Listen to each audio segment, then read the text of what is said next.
Everything Film is supported by Vancouver Young Actors School, the elite training program for young professional actors in Canada. Their team of pros offers the most advanced training for young actors online, VancouverYoungActorsSchool.com, at VY Actor School on Instagram. It is Everything Film Season 2, Episode 9. That is correct. I'm Joe Leary along with Patrick Shelton. This is presented by Agencyclick. And we are broadcasting from our brand new home. This is Studio 4 at Go Studios in Vancouver near Olympic Village. And what a great facility. Just a literal beehive of activity And today. you know what? I can honestly say I'm just totally impressed. And to give out to our hosts that are actually hosting this and our sponsors. And you know what? Vancouver Town, this is something to be seen. Absolutely. Come down here. That's what I'm saying. People got to come down and check it out. Let's welcome our first guest to the brand new home of Everything Film. Ladies and gentlemen, boys and girls, Emmanuelle Vaugier. Welcome. Thank you. Yay! Now, full disclosure, Emmanuelle does it all. We'll talk about that. But I spent almost a good full day with you recently on a photo shoot for a magazine that we were working on. And, you've got to be so patient because you're dressed up. You might be pinned back because you're wearing clothes that may not be your own. But what I really liked about you was how you could roll with the punches.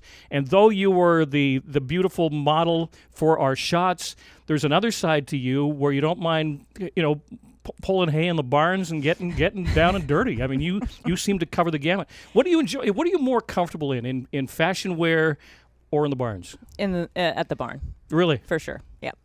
Yeah. My boots next to my horse, picking up her poo. Wow, that's kind of a comfortable admission. That's probably too much information.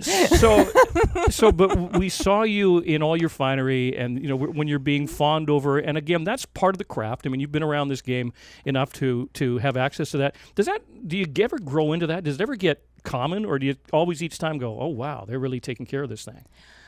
I think that a little bit of both. I mean, it's always like, wow, it takes so many people to really put these things together and have them run smoothly. And then the other part of it is like, I've at this point in my career, I've done it a fair amount of times where it's a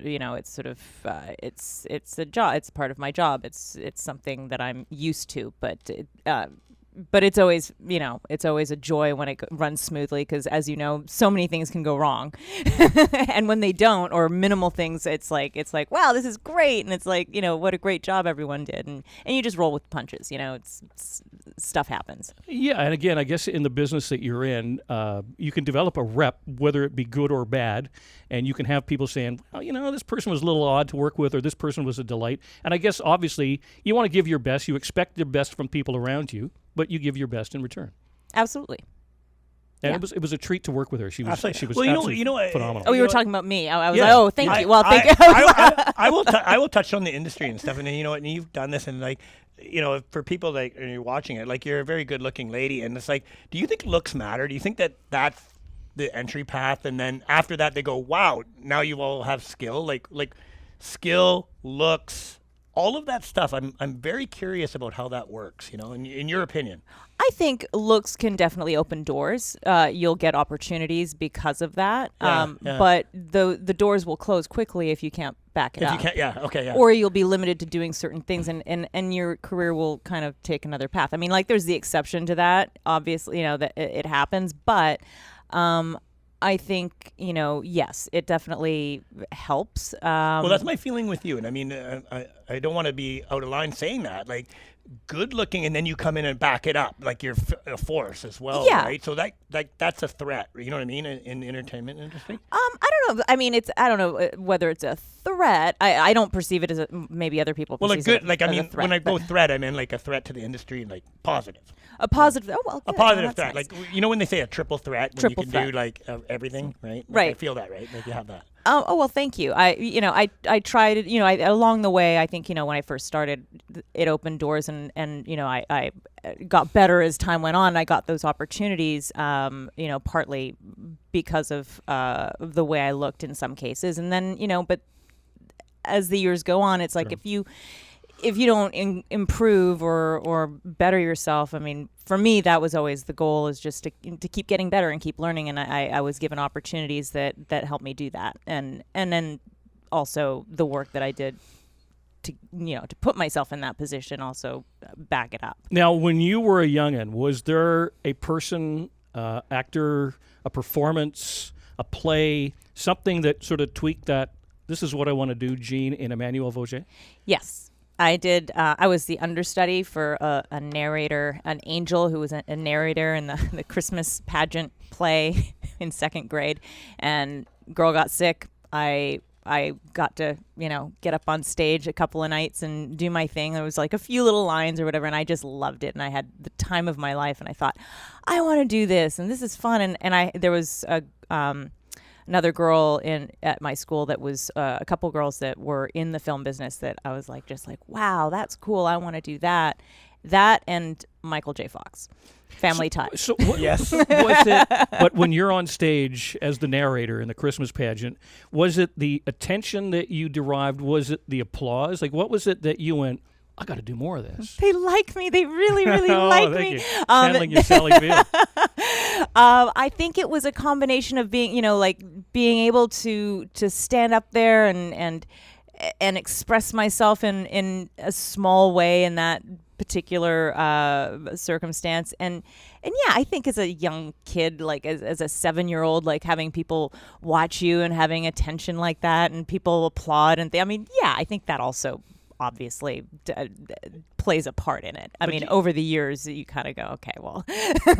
And you've gone through all the experiences, and to our listeners and people, you're walking in and you're on a studio in LA, with a live audience, all those type of things, a sitcom person, and you're put in that position, and maybe you could just kind of walk through that experience as being a young actor, and you're put in that, because a lot of people haven't had that experience, and that's their dream to be part of something like that. And what was that like for you? The sitcom world? Yeah, when you come in as a new person, and it's your first time, and you were in that situation, obviously, right? With more than one show, right? Okay, so I had been in the business for quite some time already prior to that, but that was the first time I was doing a live audience sitcom, anything.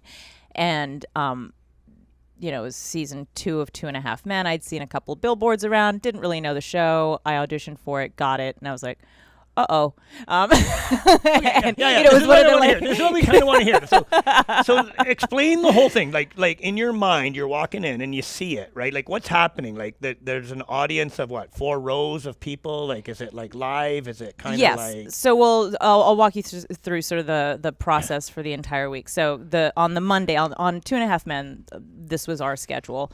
And it's somewhat typical of a sitcom, depending on what day you start during the week. It varies. But we started on Monday. Monday, you'd roll in at 9 a.m. You'd go to the craft services table where they have food and drinks and things, and make yourself a coffee, pick up a donut, go to say hi to people, and then walk over to the on the stage. They had a big long table set up for everybody, with your script, and you'd sit down and the whole and you'd have a cast read through, and the producers are there, the director, everyone's there, and once that's done, you might have a wardrobe fitting. Later on in the show, that didn't happen so much because they had sort of a set wardrobe for me, and they'd pick up things here and there, but they kind of knew what fit, and I'd throw something on quickly and be we'd be done.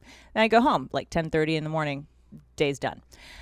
Really nice, not typical of other film productions. Okay. And then Tuesdays you'd go in for rehearsal, same thing, 9 in the morning, and you go and rehearse on the different sets that you were going to be on, and they go through them scene by scene. You get notes from the director, and then you break for lunch. After that, the studio comes in, all the studio execs, producers, everybody, showrunner comes in, watches the run through, gives the studio notes. That night, you get a new script with all the notes incorporated. Next day, same thing, but with the network executives. They all come in, more notes, changes, you get a new script that night. The next day was Thursday, and that was pre-shoot day. And anything that wasn't directly in front of the audience, you would pre-shoot. So it might be a 12-hour shoot day, depending on what you're in. Friday was tape day, so that was you would come in at around noon. You would do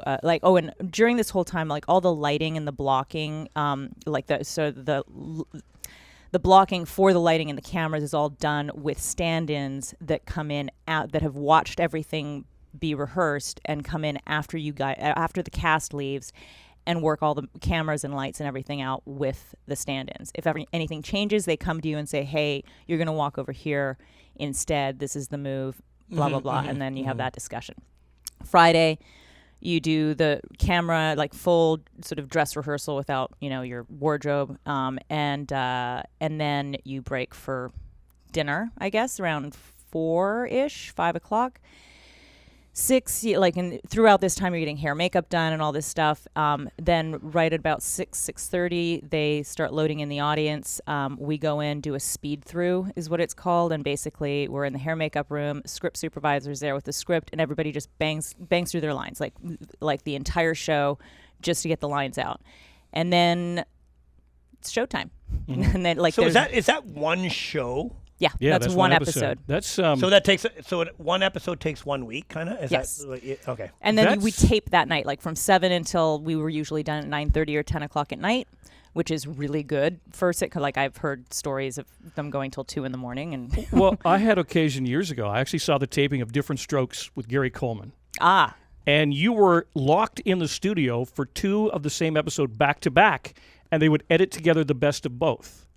And there was one point where Gary Coleman stopped tape and was having a disagreement, let's say, with the director over the house system. And we're going, should we be, should we have access to this? It seems kind of a private moment. And the show wasn't funny one time. Imagine sitting through it twice. And when you've got a live audience there, I mean, again, was there occasions where you would have to stop and sort of redo something with the audience in full view?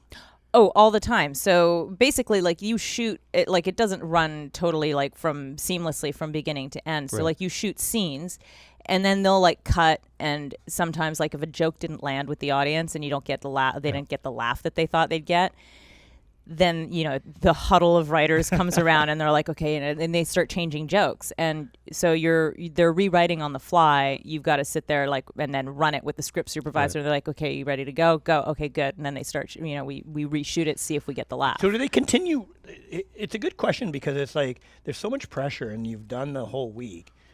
So let's say you're in a position and you screw up your line. Do they just keep rolling and say, go again, go again? Is it like a very hot seat, or is it like stop, reset?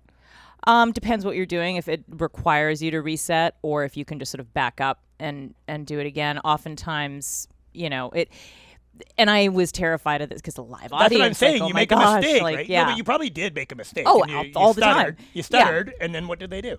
They're like, okay, pause, back it up. Or sometimes it would cause, like, you would have to reset because there's, action happening that needs to be reset in order for it to happen. But oftentimes, like, I remember saying to Charlie, I'm like, well, what do you do? Like, what, like, it's a live audience. And I'm like, terrified. The first thing he's like, relax. He's like, they're not here because they hate the show. They're here because they love the show. And it's true. Like, they love it when, when you mess up, everybody's like, they laugh, and it makes you human. And it's like, yeah, that's what actually happens. I mean, we're not perfect. Well, speaking of reset, we are broadcasting from Studio 4 at Go Studios in Vancouver. Everything Film, presented by Agencyclick on BNN Bloomberg Radio, 1410 AM, 103.5 FM HD3. Season 2, Episode 9. Emmanuelle Vaugier, we know that you are very passionate about animals. You have a horse, Bunny. Yes. And you have a project coming up called Big Sky River that will be seen on the W Network in Canada August 12th, where it gives you a chance to combine a bit of this and a bit of that. So you get to work with an animal. How cool is that? Do you have your management team sort of scouting out opportunities where you can ride a horse? They know. They've heard it from me so much that I was like, finally, somebody listened to me. No, they know that nothing would make me happier. And like, when my agent called me with this, he was giddy with excitement because he knew that, he was like, oh, she's going to like this. So he was like telling me about it, and I was like, oh my gosh, I get to ride. It's going to be great.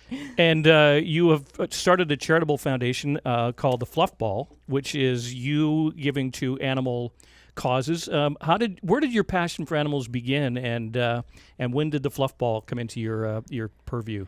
My passion for animals began like when I was a little kid, like from when I was probably about 4 years old. We had dogs, and I kept begging my parents that are like, "Oh, let's get another puppy and another puppy." That didn't happen, but like, no, you're going to take care of the one you got, Sure. the ones you've got. But always loved animals, always loved horses, always wanted to ride as a kid, rode a little bit as a kid, but then picked it up as an adult. And when it came time to, think about what I wanted to do to give back, animals were sort of a natural progression for me, like, or a natural cause to sort of get behind. And in 2010, I threw my first fluff ball, and that's where it all started. We've done 7 of them, I believe, 6 or 7 of them, I believe, at this point. I can't remember. It's been a couple of years since we threw one, but we're looking forward to getting things going again for 2023. So in Big Sky River, you're riding horses. Are you Yes. riding Bunny? No. No. Bunny's agent didn't sign off on the script. Was that it? Yes, Bunny's agent, aka me.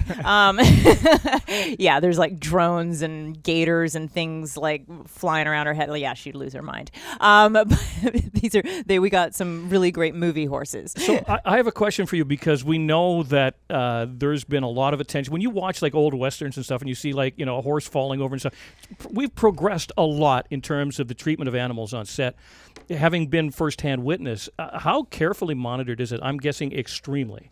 Oh, extreme. At this point, like the projects that I've been on where there's horses or animals, it is extremely like highly monitored. Danny Virtue was our stunt coordinator, who's done a ton of, has a massive sort of history with stunts and animals and all that, and he was a part of this project. And yeah, those horses are well taken care of and kept very, very safe. But it's also educating people on set on, like, these are large animals that don't mean to do harm, but they're big. And if they get scared, bad things Sure. can happen. So, people can get hurt, or they can get hurt. So, Well, I spent my first time on a horse in Arizona a few years ago, and I just feel like a boss when you're just riding those things. And I was literally just doing a dusty trail. I can only imagine the fun you must have with Bunny. oh yeah, she's great. When you were riding that horse, was Gary Coleman there? Or? No, this was after. This was well past the time of Gary Coleman. okay. So tell us about Big Sky River. Tell us about the role you play in Big Sky River, seen on the W Network in Canada, August 12th. I play Tara Kendall, who's from New York, and she loves riding horses and and spends time doing that with her stepdaughter. And she's going through a nasty divorce and decides to take some time away from New York City and go back to Montana, where she went to summer camp, horse camp, as a child. And then, good things happen there. Does it have a happy ending? I think so, yeah. Okay. Uh-huh. Okay. No one dies. No one dies. Yeah, Okay. no one dies. Emmanuelle Vaugier, it's been an absolute treat to get to know you and spend some time with you, both in the glamour world of high fashion photography for magazine covers, and just nice to see a real down to earth person that can play those both sides and come out winning. Thank you so much for joining us. Yeah, Thank you for having so me. Cheers. appreciated. Emmanuelle Vaugier. Thank you.